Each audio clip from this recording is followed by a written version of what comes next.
शहबाज में इख्तिलाफ है, इस पर आपकी तब्दील गई, क्या कहेंगे आज की पेशी के हवाले से?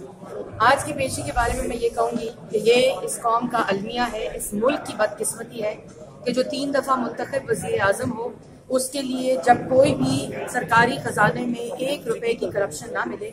और आज का दिन मैं समझती हूँ तारीख दिन है जब आप 3 दफ़ा मुंतखब वज़ीर आज़म जो कि जेल में है, उस जेल में वज़ीर आज़म को आप दोबारा नैब कोर्ट क्यों लाए हैं कि उनके वालिद ने जो शुगर मिल बनाई, चौधरी शुगर मिल, और उसके अंदर जो कारोबारी चीजें थी उसके ऊपर आप उनको दोबारा अरेस्ट करने। तो ये नालायक और नाअहल सिलेक्टेड वजीर आजम समझता है कि इस तरह की छोटी हरकतें करके क्या माशी हालत बेहतर हो जाएगी, क्या पाकिस्तान की आवाम को रोजगार मिल जाएगा, क्या सनत शुरू हो जाएगी, क्या इस पाकिस्तान के अंदर 1 साल में जो माशी तबाही आई है, जो बेरोजगारी आई है, वो इस तरह की छोटी हरकतें करके। लेकिन आज भी नवाज शरीफ ही इस मुल्क की सियासत का सरचश्मा है।